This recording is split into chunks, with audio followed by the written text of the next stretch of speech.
Good morning, everybody. Hi, and welcome to another episode of the Postgrad ITU Nurse Diaries. Yeah.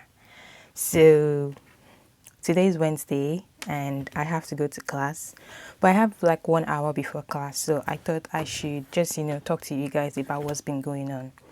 So for this module, I'm pretty sure I've mentioned all this before, but for this module, we have to do a case study, and that case study will be in the form of an essay, and that is going to be 60% out of our 100% mark.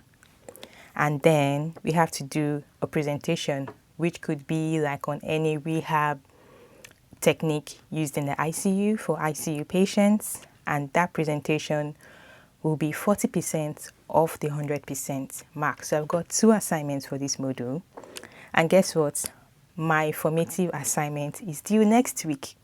It's due next week, Wednesday. And guess who has not done anything? Me! Oh, God. When we started this module, our teacher was like, oh, this course is going to be one of the hardest things you've ever done. And then I was like, maybe you're over exaggerating. It's just a PG set course. But I'm beginning to think he's not lying. He's not lying. The spirit is willing, but the flesh is weak. Because I have to do this course and I have to go to work. And work is stressful.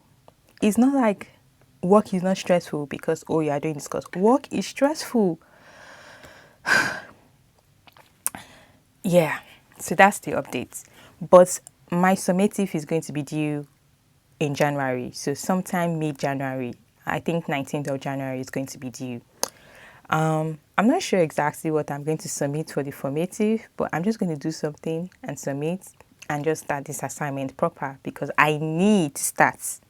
Enough procrastination. And then out of that, we've got the competencies. So I've got step 2 and step 3 competencies. But I've done a bit of the competencies. So altogether, so step 2 competencies are about 146 altogether.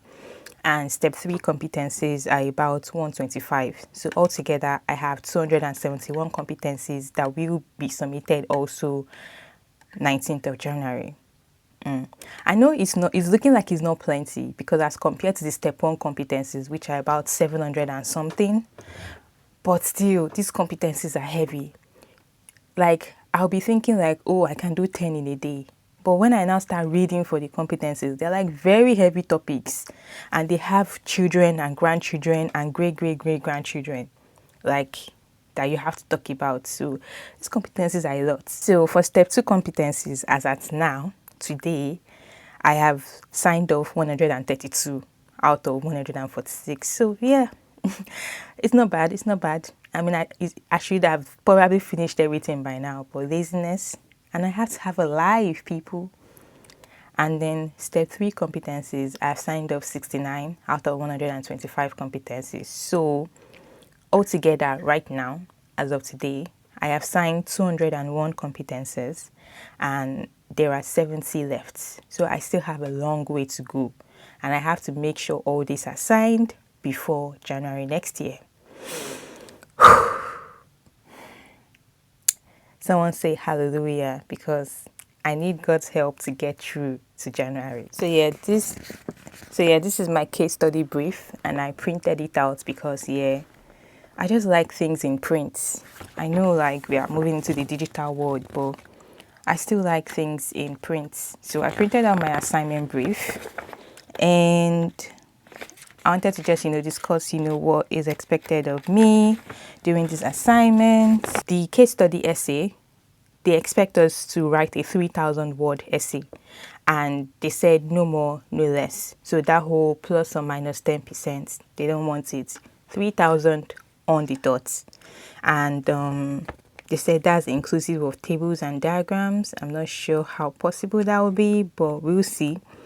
And then the focus will be to present an overview of the critically ill patients, utilizing appendices as necessary to increase the levels of detail required to support the discussion. Basically, we are supposed to choose a patient we are interested in and then talk about the patient, but also using evidence to like back the reasons for the interventions and stuff like that. They said the patient will have several clinical needs. Of course, as an ICU patient, they will. Not all will necessarily need addressing, so you don't have to address everything.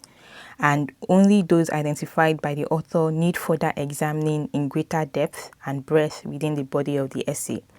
And that's also because we have a word limit of 3,000. The author should relate the discussion to the patient, demonstrating application of learning to an individual, and then consider the wider learning or application of the theory and evidence-based to their practice as a specialist critical care practitioner. This, I think, is the part that I like the most. They said it's advisable not to choose an overly complex patient. So initially, when I knew that we were going to start this module, I thought I would use one of the patients that I nursed one time and came in and had a TBI and had an ICP bolt put in. But that patient was also kind of like a very complex patient because it was an RTC patient, and when it's RTC and polytraumas, they always have like lots of fractures and everything. There's just always so much going on. So recently I had another patient who came in for septic shock, and now I'm thinking TBI versus, or let me not say TBI. I'm saying TBI because TBI is the part I want to focus in that polytrauma patient. But let me say polytrauma versus septic shock. And I'm just thinking which one would be easier for me, because polytrauma has a lot of things going on. So which one would be easier for me? And I'm thinking maybe I should go for the septic shock. I mean, septic shock is also interesting, and it's not as if I might have nursed it before in the past, but I've never also delved into the evidence behind some of the things we do, and this would be a nice opportunity to do that. But the polytrauma patient was also very interesting because it was more like a neuro patient, and I think the only reason why we might have had that patient was because sometimes the neuro ICU is full and they don't have capacity, so they have to come to us because the ICU I work in is a general ICU. So I think that's why we had that patient. So me having that patient, I was like so happy and excited, first of all, because, I got to take care of ICP, TBI, some other things, and just like increase my expertise a little bit when it comes to like neuro patients. So I don't know about you guys, but I always feel like neuro patients are always very interesting. They come in with a lot of things. Because I work in a general ICU and I don't see them very often, maybe that's why I'm saying it's very interesting. It's very interesting. But they come in with like a lot of things. Sometimes they come in with the EVD thing, and we're like, how do you do this and how do you do that and stuff like that. So I'm thinking, polytrauma or septic shock, which is easier and which will help me stay on track. Yeah. The septic shock patient was like an easy admission, like a straightforward admission. And I'm thinking, okay, I can choose a septic shock patient, but hope it's not too simple, if you get what I mean. But then they said it's advisable not to choose an overly complex patient. Does it matter whether I choose a complex patient or I choose a simple patient, as long as all the learning outcomes are, ticked in my essay? I think that's the important thing, right? So for the formative, we have to submit it to turn it in for the formative. Anyway, that's fine. This will be limited to 1,000 words. Feedback will be received within 4 weeks from submission. And so the formative doesn't get graded. The formative is just an opportunity for us to kind of submit a bit of the work that we've done, and then for the instructor to say, oh, this is what you can do, this is what you can do, and stuff like that. That's what the formative is all about, in my own opinion. It's advisable to submit an overall essay structure, typically in a bullet point fashion, outlining your focus and line of thoughts for the focus of each section or element addressing your learning outcomes. Okay, it is suggested that submitting a portion of your work on learning outcomes C would assist. All right, we'll talk about the learning outcomes. Don't worry, we will talk about the learning outcomes. So, so I've talked about the summative, limited to 3,000 words. And then what else? The university requires Harvard system of referencing, and they've even put like what fonts they want and what line spacing they want. Be clear on what the focus of your essay is and why it is of importance within the introduction. Okay. Do not use personal references within the essay. So I will not be using like I took care of the patient, I did this, I did that, or mention the patient's name. You have to like maintain confidentiality and all that stuff. Let's get to the essay structure outline guide. So in the introduction, they want about 250 words max. And in the introduction, they want us to introduce the focus of the case study discussion, like and why this case study is of significance, and how do I intend to address and demonstrate, achievement of the learning outcomes in the introduction. And then next thing is to move on to case study presentation overview. So that's about 300 words max. I think this is the part where you kind of present the patient and say, this is Mr. A, and he came in, let's assume like the polytrauma patient came in from ED, or they did this in ED, and then he came to ICU and we did this, and just to like paint the picture of the patient. And 300 words max. That's not a lot of words. Then you go to the case discussion itself. So that's going to be the body of the essay. And they want 2,200 words in this section. So A, identify and examine the areas of relevance to the patient's context and demonstrate application of learning to these patients. And expand more widely where appropriate. Use the peel approach. Oh yeah, our teacher did mention this peel approach thing when forming each paragraph, and use one or more paragraphs to discuss the points related to the area of focus. Okay. And then B is where we talk about like the learning outcomes. So we have 4 learning outcomes that we are supposed to achieve. Learning outcome A, demonstrate a critical understanding of the pathophysiological disease process in the critically ill adults. And how we are going to achieve that learning outcome is that talk about the pathophysiology of the patient's condition, but in a way that it is central to the focus of your patient's condition and main discussion. Okay. And then learning outcome B is critically analyze assessment findings as dictated by the patient's condition to plan and justify care for the critically ill patients, utilizing an appropriate evidence-based approach. And how we are going to do that is by an assessment framework discussion. So I think we can choose between whether we want to do an A2E assessment or like a systems-based assessment. And then in this part also, we'll be talking about like the care and therapy we gave to the patients and all that. And then learning outcome C is critically evaluate psychosocial or spiritual factors in creating a holistic approach to care for the critically ill patient and their significant others. And here we are going to be examining how the patient's critical illness impacts on their needs and how your role can support their experience and outcomes. And learning outcome E is analyze, evaluate, and synthesize evidence to demonstrate specialist practice in critical care. And basically, it's how we will achieve this learning outcome is by identifying and using the literature in a critical manner while we are addressing the other 3 learning outcomes. So I feel like that's a lot, and I have to get started. And then there's the conclusion part, which should be 250 words max, where you like summarize discussion points related to the learning developed and like the implications to my clinical practice for the future. And one can also give recommendations to the unit or department one works in. And then there's the references, which should be Harvard system, and appendices also.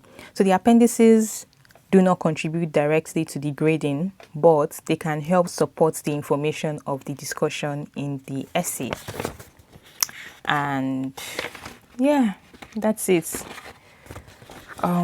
So I'd say some of the things that are being said here are a bit vague to me, but I guess they'll become clearer as I start the assignments. And here is the narrated presentation brief. So let's talk about that also. So for the narrated presentation, the assignment is a 20-minute narrated presentation, and this part will have a 10-minute question and answer period. It is focused on achieving learning outcomes D and E, which will be discussed later, and it's 40% towards your mark. The presentation will focus on a specific area related to the rehabilitation of the critically ill patients. This may span the entire journey, a particular phase of their stay during the acute period, or the chronically critically ill patients. The focus of clinical practice will be identified within the introductory section, clearly identify what it is and why it is of significance. The key literature or knowledge or theory will be identified, demonstrating how this was achieved, and the literature will be discussed critically and integrated with its application to practice in the core of the presentation. So for the formative, they just expect us to do like a 10-minute recording of PowerPoint, and but for the summative, it will be a 20-minute recording. For the summative structure, they don't want more than 15 slides. Okay, that's good. So there will be the introduction part, what and why, how it relates to the rehabilitation journey of the critically ill patients. And then there will also be like points of discussion, so appraisal of key articles talking about that rehabilitation, using statistical results where appropriate, and integrating this within a practice or research application as required. Relates the influence your professional role has and or the potential to do so in the future. Summary of key points and practice or research implications. So basically, this presentation should just have introduction, points of discussion, and summary of key points. And you can use pictures, diagrams, tables, or text to present your idea, but make sure that you source or cite them as appropriate using the Harvard system. And they've put in like instructions for like fonts and size, and yeah. So we only have 2 learning outcomes for this narrated presentation, and is D and E. So D, critically analyze current issues in the rehabilitation and justify the approach to rehabilitation interventions to improve patient outcomes. And E is analyze, evaluate, and synthesize evidence to demonstrate specialist practice in critical care. Okay, so ladies and gentlemen, those are the things I have to do before January. So I think I've mentioned this before, like I was feeling like overwhelmed. I was like, I have to go to class, I have to work. And when I go to class, we are being taught like these heavy, topics. And I do want to fully understand these topics, but I feel like there is not enough time for me to understand them outside of class. So I'll just grab what I can in class. And maybe when I'm done with this whole thing, I would, get textbooks or maybe go to the library. I don't know what I'm going to do. Or I might even forget about everything altogether. Who knows? But then I would then start trying to, see if I can learn more about what we were taught in class. Because these things are actually like important to becoming like a critical care specialist. But yeah, we'll see. And then I have the presentation, I have the case study essay, and then I have competencies that I also have to finish all before January. Interesting times, I tell you. Interesting times. But yeah, so that's it. I just wanted to give you guys an update that I have started nothing. Let me not say I've started nothing. So I have been to the library. I have downloaded some journals and articles that, I can use. But I think I need to frequent the library more than I do now and really start something and stop procrastinating and stop being scared, because why? Yeah, and get to doing something exactly. But yeah, that's it.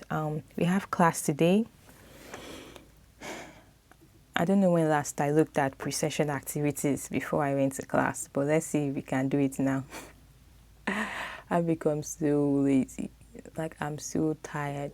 I'm not even gonna lie. Today we are talking about ARDS, apparently. The pre-session activities is a lot, but at least now I know that today we are talking about ARDS. And respiratory is such a huge part of being in the ICU, especially when you work in a general ICU. I feel like if you work in like cardiac or neuro, you kind of know like your focus is neuro. But even with that, like respiratory is such a huge part of being an ICU nurse. If you are like listening to this and you're an ICU nurse, can you recommend like textbooks for me? When I say textbooks, I don't mean like literal textbooks. I mean like good ICU textbooks that talk about ICU topics in very good details, like from the ventilators to everything. Like they take it from the beginning level to the specialist level, but they talk about these things in a way that you can understand. I would love to see that in the comment section. Please recommend good ICU textbooks for me. And it doesn't have to be like, it would be nice if they were written by people in the UK because that would be good. I can, because if it's written by people in the UK, then the values and the numbers that will be written in the textbooks will be of that of the UK. And, they'll kind of relate their textbooks to the UK practice. But it's okay if they were written like by people in the US or Australia or wherever they might be. Just recommend a good ICU textbook for me. Like if one wants to really know about the nitty-gritty of the ICU, please do. Thank you. I will appreciate that. Anyway, I'm just going to prepare for class and then get ready because these pre-session activities are a lot and I'm just going to go to class anyway and get taught about them.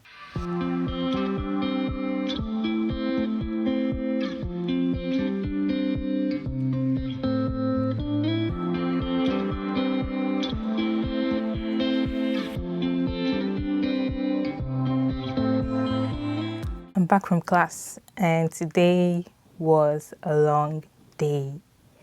So in class, we talked about rehabilitation of the critically ill patients and one of the I think the senior physios, if not the head of the physio department, did take us this class. And it was very, detailed and stuff like that. And then we learned like the difference between mobility and exercise, why rehabilitation is like important to the critically ill patient, and how once a patient is like critically ill and they come to the ICU, they're like in a category of their own when it comes to like rehabilitation. And then we also learned about rehabilitation from like the speech and language therapist point of view.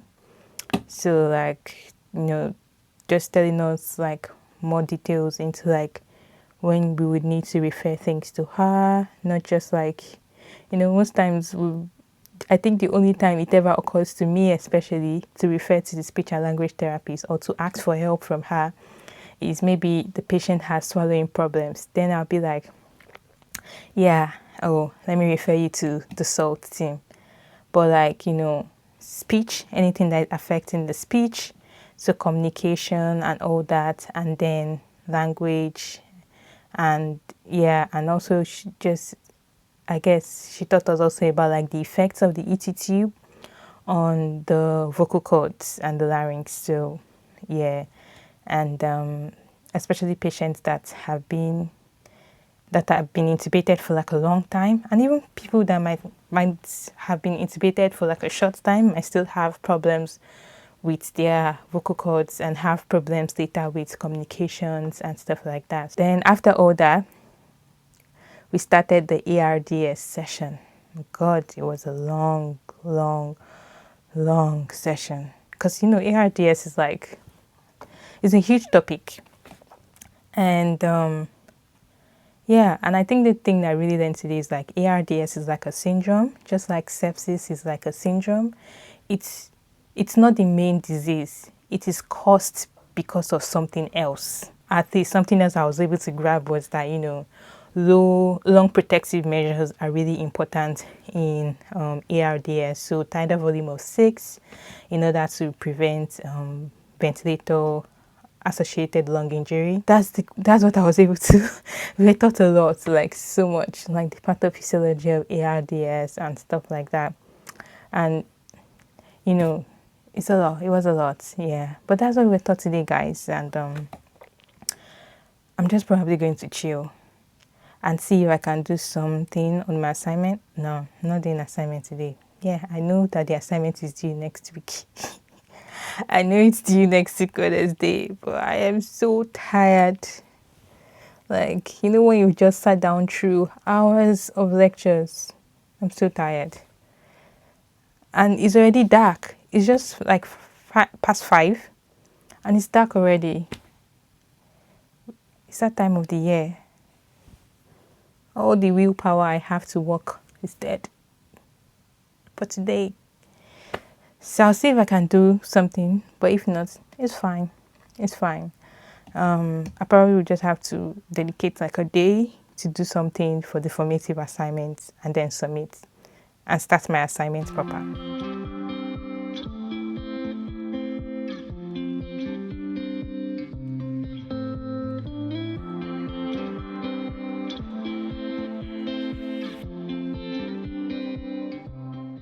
Hi everybody, welcome to a new day. So this morning I did go to the library, and that was because I wanted to get started on the assignments, which is what I've kind of been doing around for like the past weeks, but I think I've been faffing too much. But it seems like the case study essay is a bit too scary for me at the moment. So I was like, okay, why don't we start with the rehab presentation and see how far we can go on it, and then we can come back to the case study essay. So for the rehab presentation, I was not really sure what to do. So yesterday in class, when they taught us about rehab in the ICU, the person who did teach us mentioned in-bed cycling as a tool for rehabilitation in the ICU. And I was like, oh yeah, I could do that for my rehab presentation. And then the speech and language therapist who also taught us mentioned above curve vocalization. So this is when, like, let's say you have a trachea patient, and then the subglottic ports. You suction the subglottic port and make sure that there's no secretions there, and then you pass like a little bit of oxygen through that port. And the rationale is like you want to like wake up the vocal cords and pass some air through them and like instigate them. I think that's kind of like the rationale behind this above curve vocalization. And it doesn't have to be done by a therapist. It could also be done by a nurse. And it's something they said they were trying to introduce into our department. They are still working on it. But yeah, something to, keep the vocal cords or the larynx working even when they are, they have trachea in there. And I was like, oh, okay, those are good ideas. But I was like, maybe there's more outside. So they said we could do anything. It doesn't just have to be like physical rehabilitation. It could be something with like nutrition or like pain management, because all these things still tie to rehabilitation. If the patient is not well fed, how will they have the energy to mobilize? If the patient is in pain, how will they be able to mobilize freely? Do you get? And even like delirium management can still be tied to like rehabilitation. So there are all those ideas there somewhere. But then I was like, okay, let me talk with ChatGPT and see what ChatGPT has for me. So I was like, oh, this is what I have to do. Do you have any ideas for me? And then ChatGPT mentioned virtual reality, which was also something our instruction mentioned. Like you could do something virtual reality, or you could do like some massive technology, whatever that they are doing in rehab nowadays in ICU. So virtual reality seems very nice. Like, it's technology, and it seems like, okay. Then it also mentioned like the ABCDEF framework that physios use. Yeah, and I think like with the ABCDEF framework, there will be like lots of resources out there on that. And the last one it mentioned that I liked was ICU Diaries, and how ICU Diaries can help with the psychological rehabilitation of patients. And I was like, okay, out of all these, ICU Diaries seems the simplest in my own head. So I was like, okay, let's have a look at these ICU Diaries and how it can be tied to the psychological rehabilitation of patients. So this morning I went to the library and downloaded as much resources as I could on ICU Diaries. And then I also tried to like, so the keywords I was looking for when I went to search in the library was like ICU Diaries, of course, then ICU Diaries and rehabilitation, then ICU Diaries and psychological rehabilitation. Then as I was searching, so I didn't fully read the papers. I was just like skimming through them, and some of the papers were like tying down how ICU diary can help PTSD in ICU patients. So I also like refined my search and was searching for like PTSD plus ICU diaries. And then some of these papers were also talking about like how ICU diaries can help with like post-intensive care syndrome. So I also searched for that. And I think I was able to get, a little bit of papers. I'm going to show you my laptop right now. So this is kind of my laptop, and these are kind of like the papers I was able to find today. Yeah, I think it's a bit, this should be able to more than get me started on the assignment. At least do something for the formative, and then I can settle down and then start the summative proper. Yeah, I think I'm just going to chill because I've got 9 shifts later today. So I have to also sleep for my 9 shifts, and we'll see what, I know I cannot do anything tomorrow because I'm just going to come back from night, sleep, wake up, prepare for 9 shifts, go to 9 shifts. So I'll see what I can do during my day off. Yeah. But yeah, I just wanted to give you guys an update of this is how, my brain is working at the moment. And I'll update you guys as I can.